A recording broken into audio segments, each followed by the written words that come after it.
Welcome back to the garden. So if you guys actually want some free plants, and the genuinely free plants, then stick around because I've got a bit of a hidden gem for you here.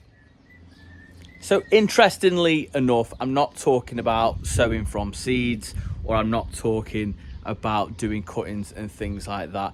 It's something I've done as I've got older, and it really works if you want free plants, or maybe to swap plants if you've sown too many of something and you want something a little bit different, but it's going to cost you nothing.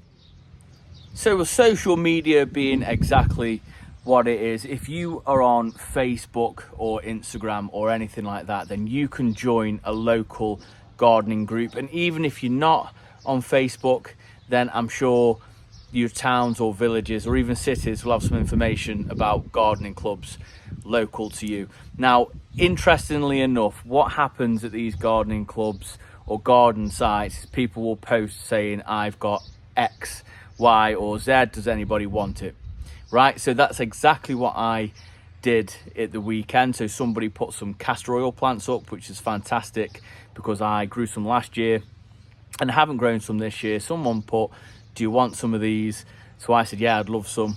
So I went and picked one of those up completely for free. I actually took a small plant, a small brugmansia plant, to say thank you in return. But it was a really interesting one. So this is not something I've done ever, really. I've never joined any gardening groups or anything like that. So Facebook is a really good one. Join some local ones. And like I said, if you're not on Facebook or Instagram, then obviously I'm sure there's some information around your towns, cities or villages about local gardening clubs that you guys can join. And then really it is a case of sharing plants.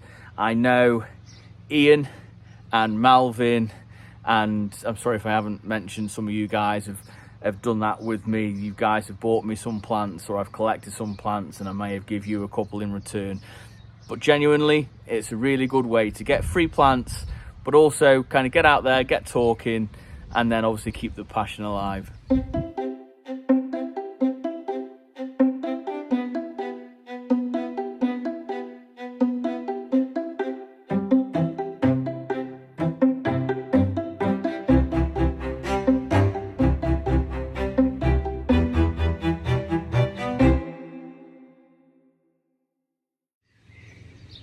Now, I do have lots of how-to videos on the channel, how to take cuttings and seeds, so be sure to go and check those out. Not quite free, but a really good money-saving way to get a good collection of plants, whatever you might do. But I hope I've encouraged you to join a gardening club or something along those lines. But thank you very much for watching. If you found it useful, then give it a big thumbs up, as it really does help the channel out. And drop a comment down below, as it helps share it out to others who love gardening, just like we do. Nice short vlog today. Until next time, we'll see you in the garden.